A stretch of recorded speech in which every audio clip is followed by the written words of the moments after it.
ko ng konting background. Paano ka naging artista? Okay pa. When I was 3 years old po, singing and acting po talaga yung gusto ko po. Ever since, yun po talaga. Pero nag-start po ako ng acting. I was 3 years old din po. Pero commercial pa po yun. Sinabay ko po kasi i-start singing and acting po. May time po, may isang singing competition po na naging judge po, isa sa mga co-managers ko na po ngayon, si Daddy Jeff. Naging judge po siya doon.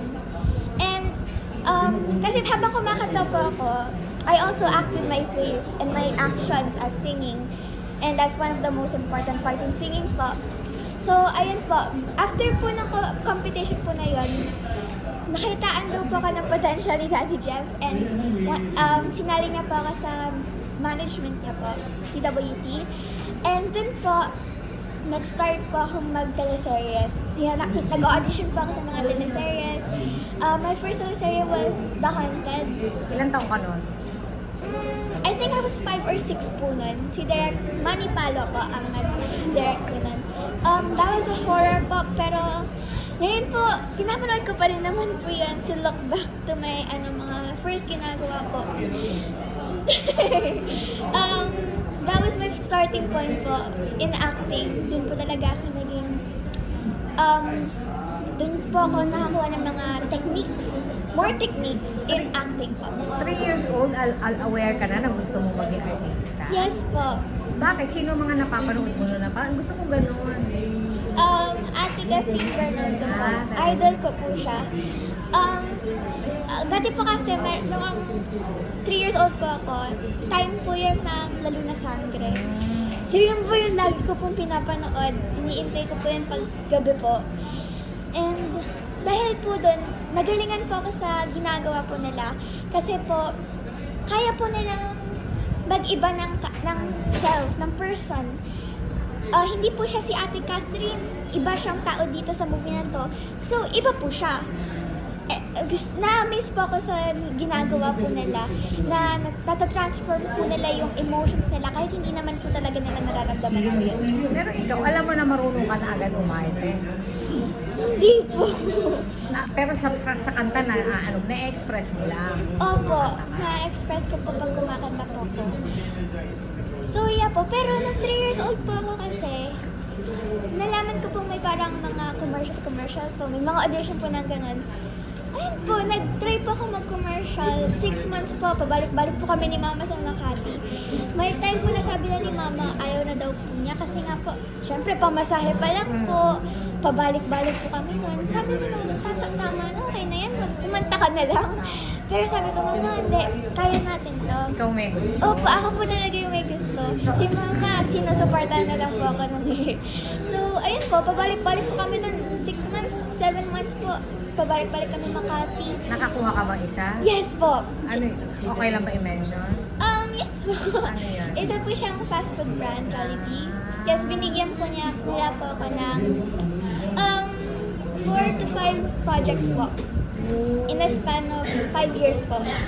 And sobrang thankful po ako kasi yun po yung first ko po.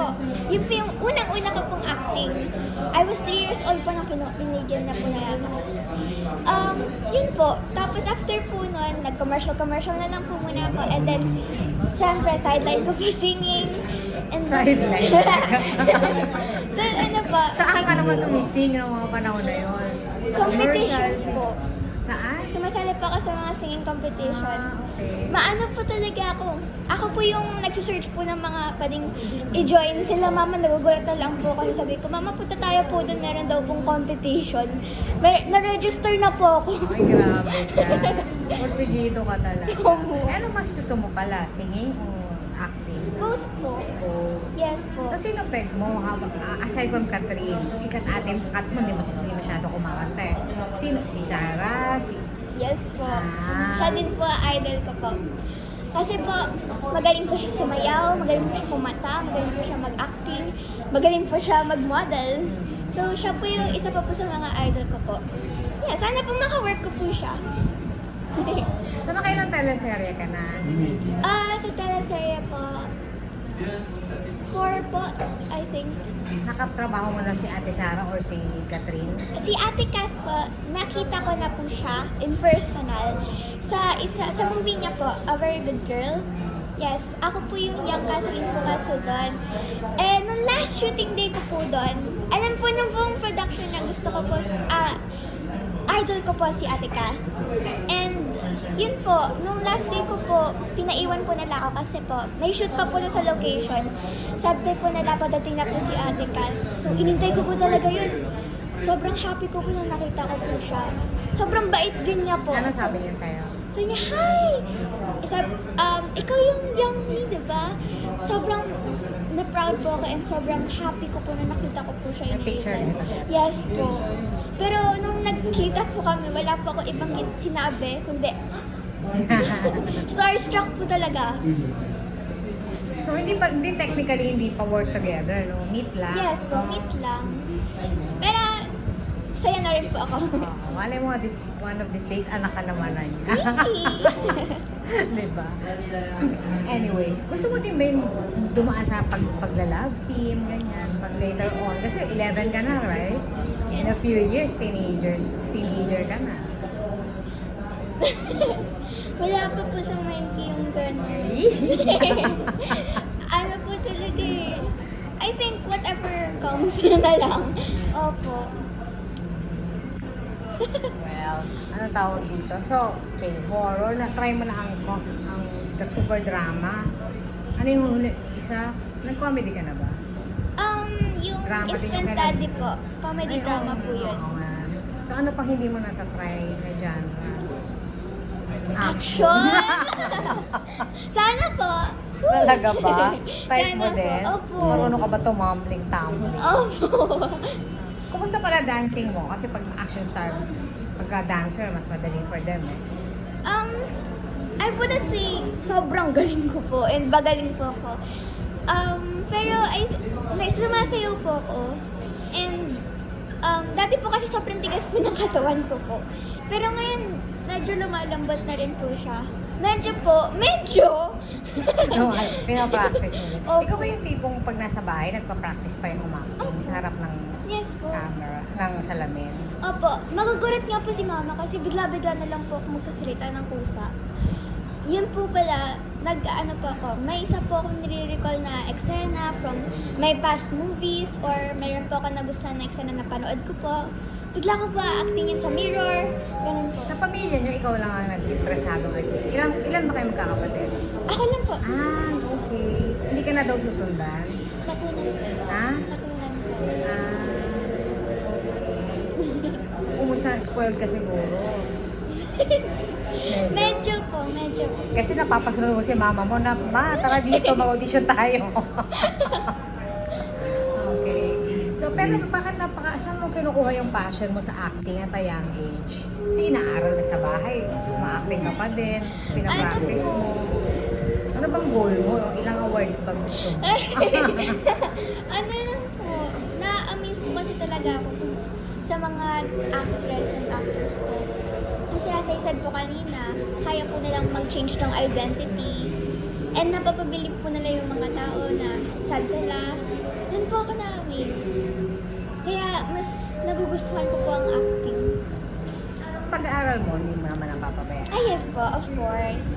Home study or regular? Face-to-face po ako, regular ako. Talaga? Yes po. Actually, kakagraduate ko lang po. Ng? Grade 6. Advance? Yes po, I am. Oh, wow. Galing. Congrats. Thank you po. So, mag-high school ka na? Yes po. At so, regular, hindi ka mag-grade 7? Wala bang gano'n? Grade 7 po. Grade 7 ang graduatean mo? Grade 6 po yung ginaduatean ko pa. Grade 7 po is the susunod na po. Nakalito na kasi. Anyway. Okay, last na lang. Nung huling press con, sabi mo, meron kang kahit paano nakakaramdam, di ba? Pinikwento mo yung Yes. sa bahay ng tita mo na huwag ka dyan tumira. So, hindi na-nourish yun, kumbaga sa ano, hindi nagtuloy-tuloy. O nandyan pa din. Nakakaramdam pa rin po ako. Pero very ano na lang. Minsan na lang po. Bihira na lang po siya makaramdam. Tsaka hindi na po siya yung ganun kalakas na katulad po dati na umaangat po yung balahibo ko po. Para na lang po nararamdaman ko na lang po na parang may lumakad po, ganun. So, hindi ka natakot kumuha ng acting project, ng horror project? Sa totoo po, gusto ko na po talaga dati ng horror. So, kasi po, mas na-excite po kasi ako pag challenging po. And horror is hard po. Naman. Yes po, it's... Ay, di kang takot kahit wala ka nakikita? Yes po. Wala ka ba talaga nakita? Wala po. Ayun po. Kaya sobrang na-excite po nung nalaman ko pong horror po to. Pagbigay po actually ng script, binasa ko po agad. Galing ka mag-memorize. Sakto lang po. So, nai-love ka na rin ba sa traveling since maaga kang nakapag-travel dahil sa mga movie projects mo? Yes po. of Anong goal course. mong bansa Bansa po. na puntahan? Japan. Japan. Yes po. Kasi gusto po din ni Mama na pumunta po kami sa So, Japan. i-treat mo si Mama. Yes. Sana. Ayun po, naging parang dream destination po namin ni Mama ang Japan. Marami nang ipon si Althea, no? Kasi 3 years old pa lang, makakit ka na pala. Mayaman na ang bagets, di ba? So, ayun. So, bukod sa Japan, meron pa? Korea. Ba, talagang mga puro Siyempre. Asian. Asian muna tapos. Ayan, invite mo na kami sa Kumanto. Yes po.